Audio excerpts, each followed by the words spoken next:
पर जो अंकित है वो भगवान बुद्धि। चूंकि हम जब अशोक स्तंभ सहित 84,000 धर्म शिलालेखों के निर्माण की बात समझेंगे तो पता चलता है कि सम्राट अशोक के काल में 2 महास्थवीरों की हत्या कर दी गई। तो सम्राट अशोक चिंतित हुए कि विश्व को सभ्यता के पाठ पढ़ाने वाले विश्व गुरु, करुणा के सागर, शाक्य सिंह, शाक्य मुनि, तथागत, नरसिंह, वैद्यनाथ, भैरवनाथ, न जाने कितने शब्दों से, नामों से तथागत सिद्धार्थ गौतम को अलंकृत किया गया है। तो उनकी समता और करुणावादी जो विचारधारा थी, जो संदेश थी, वो महास्थवीरों की हत्या के बाद सम्राट अशोक को लगा कि कहीं ये विलुप्त मत हो जाए। तब वो सोचा उन्होंने कि हम ऐसा क्या करें कि आने वाली पीढ़ी तक ये मानवतावादी, करुणावादी, समतावादी भगवान बुद्ध का धम्म चलता रहे, लोग प्रेरणा लेते रहे। तब उन्होंने कहते हैं कि पत्थरों पर लोहे के कलम से उन्होंने उनके संदेश को लिखा और तब जाके उन्होंने 84,000 जो धम्म शिलालेखों का निर्माण कराया है। तो इसको आप याद नहीं रखें, इसीलिए ब्राह्मणों ने मनुवादी प्रतिक्रांति के रूप में आपसे कह दिया कि अगर आप कर्म कांड, पूजा पाठ नहीं करेंगे तो आप 84 लाख जोनी में भटकते रह जाएंगे। परंतु आज तक कोई ब्राह्मण ये नहीं बताता है ये 84 लाख जोनी का कहाँ उल्लेख। लेकिन ये जो सम्राट अशोक ने 84,000 धम्म शिलालेख लगाए, उनके ये 84,000 का प्रमाण है वो कि भगवान बुद्ध ने ज्ञान प्राप्त करने के बाद 82,000 संदेश प्रवचन दिए थे और उनके मरणोपरांत महास्थवीरों द्वारा 2,000 दिया गया था। इसी संख्या को जोड़कर चक्रवर्ती सम्राट अशोक महान ने धम्म शिलालेख और उनके प्रतीकों का निर्माण कराया। जैसा कि हम सभी जानते हैं कि भगवान बुद्ध के जीवन में 3 पेड़ का बहुत ही महत्व। पहला पेड़ साल वृक्ष, जिसके नीचे उनका जन्म हुआ। दूसरा पेड़, जिस पेड़ के नीचे, पीपल का पेड़, जिसके नीचे ज्ञान मिला। और दुनिया का सबसे बड़ा दान, ज्ञान का दान, जो देने से कभी खत्म नहीं होता है, जिस पेड़ के नीचे उन्होंने बांटा, वो पेड़ बरगद का। और वो ज्ञान बरगद के माफिक। जिस तरह देखते हैं कि एक पेड़ में कई असंख्य सिराएं बन जाती हैं, जमीन को झुक के छू लेती है और असीम शीतलता प्रदान करती है। लेकिन मनुवादियों ने हम इन वृक्षों के बीच न जा सके कई प्रपंच रचे। फिर कोई बुद्ध की तरह ज्ञानी नहीं हो तो उन्होंने पीपल पर घड़ी घंट लगवा दी। यानी हमें दूर कर दिया गया। पीपल से दूर करना मतलब ज्ञान से दूर करने के बराबर मैं समझता हूं। आज हम लोगों को बुद्ध पूर्णिमा पे बुद्ध को याद करने का दिन नहीं है यह।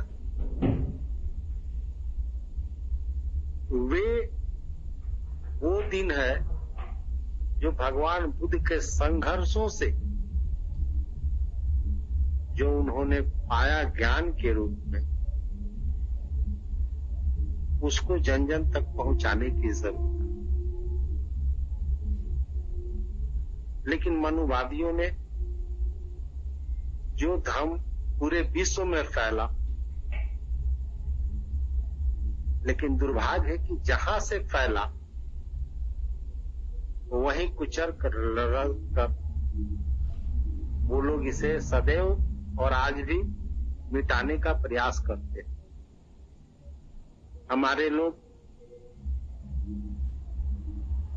पता नहीं किस चिंतन से जीते हैं। आज जैसे मैंने कहा कि सम्राट अशोक ने जो अशोक स्तंभ का निर्माण कराया, उसमें एक महत्वपूर्ण चीज अंकित है, वो है अशोक चक्र। तो पता नहीं, मुझे तो समझ में नहीं आया जब हम लोगों ने जाना कि ये अशोक चक्र नहीं, ये धम्म चक्र है। इसकी 24 तीलियां हैं। ये तिरंगे के मध्य में स्थित है और अगर इसको निकाल दिया जाए तो तिरंगा कांग्रेस का झंडा हो सकता है, तृणमूल कांग्रेस का हो सकता है, परंतु वह देश का झंडा नहीं हो सकता है, जिसके लिए सेना अपनी बलिदानी देती। तो ये 24 चक्र क्या है? यह क्या बताता है? हर 15 अगस्त 26 जनवरी को झंडा तोलन तो हर शिक्षक करते हैं, हर देश के मानिंद व्यक्ति करते हैं, हर शासन प्रशासन के लोग करते हैं।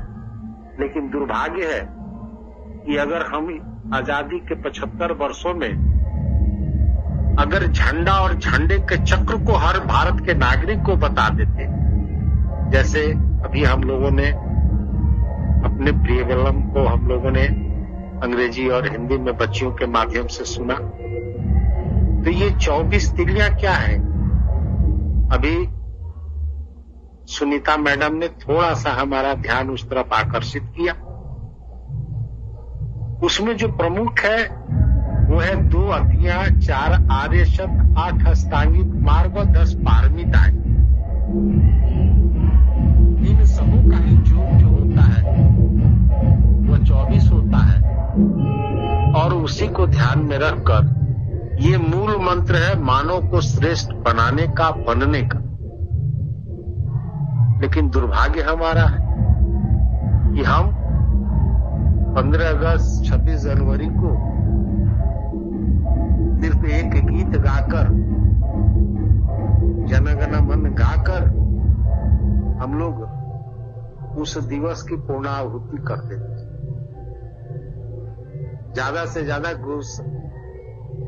अगर हम लोग प्रयास करते हैं तो स्वतंत्रता सेनानियों को याद करते हैं,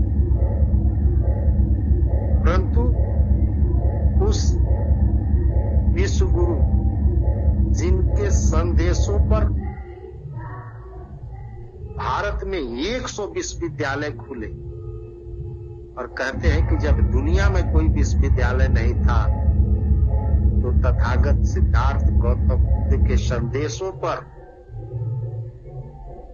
नालंदा, तक्षशिला, विक्रमशिला, जलबी, अदंतपुरी, पुष्पपुरी, तेगड़ा और न जाने कितने अभी दफन है। ये ज्ञान के विद्यालय खोले गए और यहां से पढ़ के लोग, इन विश्वविद्यालयों से पढ़ के लोग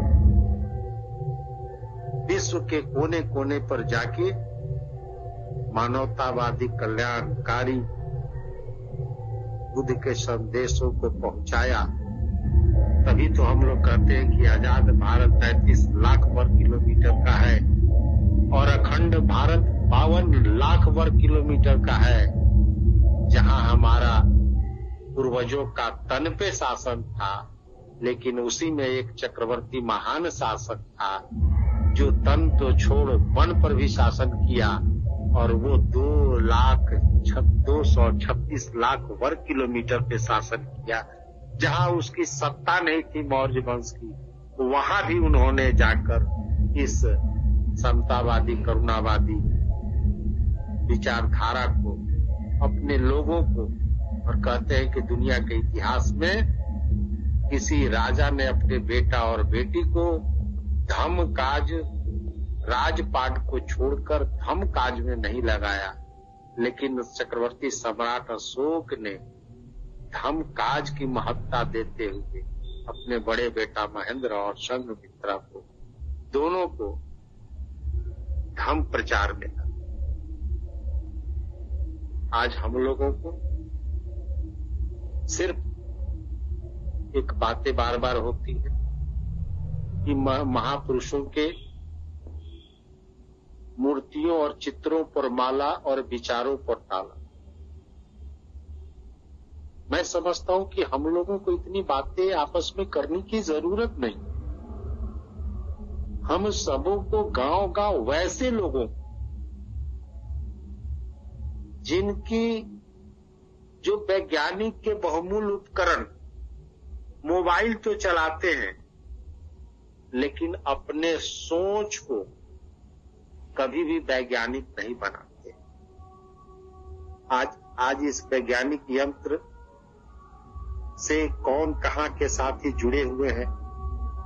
हम एक दूसरे के विचारधारा से ओतप्रोत हो रहे हैं, लेकिन दुर्भाग्य है कि सुनीता मैडम ऐसी बहुत सारी महिलाएं हमारे परिवार में, और हमने देखा है कि पुरुष लाख विरोध कर लेवे इन कर्म कांडों का, लेकिन अगर परिवार और बच्चों का सहयोग नहीं मिलता है तो ये कारवां जो है उन्हीं के साथ दफन हो जाती है। ये पीढ़ी दर पीढ़ी नहीं चल पाती। तो हम सबों को बुद्ध पूर्णिमा पर अपने पूरे परिवार के साथ, बच्चों के साथ, हमें नजदीकी बुद्ध विहारों में जाना चाहिए। अगर बुद्ध विहार नहीं है तो हमें एक फोटो रख के मोहल्ले में ही सबको आमंत्रित करके उनको धम्म देशना बतानी चाहिए, बुद्ध के विचारधारा को बचाना चाहिए। उनके कम से कम अपने परिवार के लोगों को प्रार्थना, त्रिशरण और पंचशील का पाठ तो आना चाहिए। अगर नहीं भी आता है तो आप निरंतर अगर आप करेंगे तो निश्चित रूप में उनके कानों में 1 दिन, 2 दिन, 1 महीना, 2 महीना, 6 महीना कहीं ना कहीं ये चीज। आज मैं तो देखता हूं कि बहुत ऐसे विद्यालय हैं जहां पर मनुवादी स्तुतियां पढ़ाई जाती है, याद कराई जाती है। मजे की बात है कि अभी जैसे सुनीता मैडम ने त्रिशरण और पंचशील का अर्थ बता के हम लोगों को उसका स्वाध्याय कराया, लेकिन ये मनुवादी लोग कुछ नहीं बोलते हैं। रटंत की तरह गायत्री मंत्र के नाम पर, रक्षा सूत्र के नाम पर, एक ही मंत्रों को। और मैं तो कभी कभी अचंभा हो गया हूं कि कई ऐसे कार्यक्रमों में एक रिंग सिरोमनी में मैंने एक ब्राह्मण को देखा, रक्षा सूत्र 46 बार उसने पढ़ा। और मजे की बात हुआ कि जब अंगूठी पहनाना था तो पता चला कि अपना दान दक्षिणा समेट के वो चल दिया। यानी जो मूल कार्य होता है, जिस तरह शादी में सिंदूरदान एक बहुत बड़ा कार्य होता है, या यूं कहें कि उसका मूल कार्यक्रम होता है, और पता जाए कि पंडित जी सब चीज करवा दिए, और जब सिंदूरदान की बात आई तो कहे कि ठीक है आप लोग जाइए, 4 गो 5 गो औरत आइए, अपना उसको करवा ली। तो हम लोग उनके अवैज्ञानिक अंधविश्वासी सोच को पढ़ लिख के भी हम तो बहुत अच्छा मानता हूं। हमारे जो आज से 50 साल के पूर्वज जो लेते, कम पढ़े लिखे थे, लेकिन एक पढ़े लिखे लोग की बातों को वह गंभीरता से सुनते थे, समझते थे और क्रांति और प्रतिक्रांति में अपनी सहभागिता निभाते थे। परंतु हम लोग जितना पढ़ लिख लिए, डिग्रियों का अंबार लगा लिए, लेकिन आज भी हमारी सोच उन हमारे अनपढ़ बुजुर्गों से, हमारी जो चेतना है, हम लोग शैक्षणिक डिग्रियां तो प्राप्त कर ली, लेकिन सामाजिक चेतना का अभी भी हम सबों के बीच घोर अभाव है, नितांत अंधेरा है। और ऐसे में हम भगवान बुद्ध के विचारधारा का दीप जलाकर हम सभी चाहते हैं कि परिवर्तन की क्रांति हो।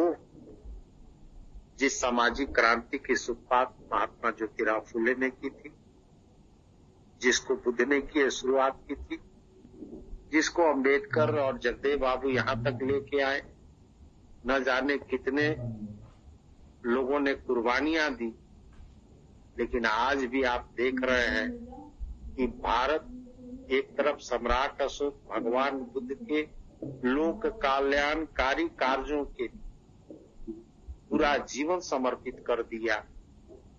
दुनिया के इतिहास में कोई ऐसा राजा नहीं हुआ जिन्होंने लिखा कि मैं अंतरपुर में रहूं, सोता रहूं, कहीं रहूं, प्रतिवेदक तुरंत हमें सूचित करे।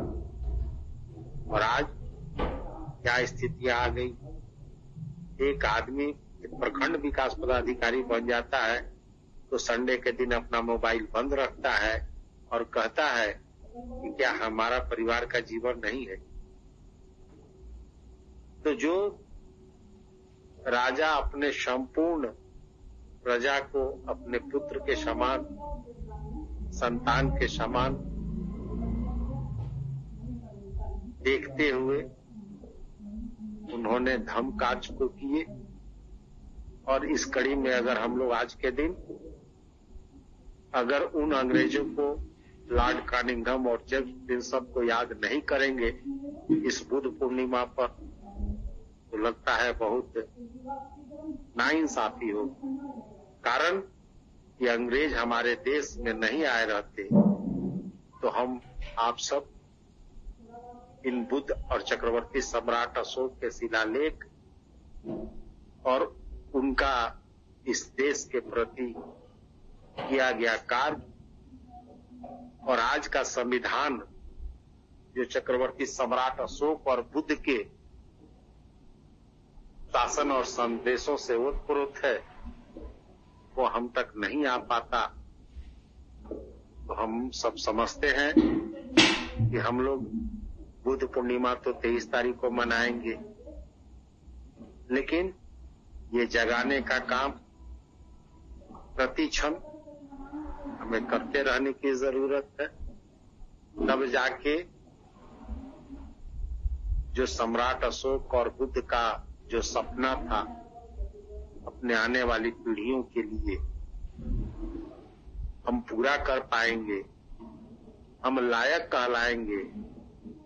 वरना हम सब भी उसी नालायकों के श्रेणी में खड़े होंगे जो आज भी अपने खर खून खानदान के रिश्ते को नहीं पहचानते।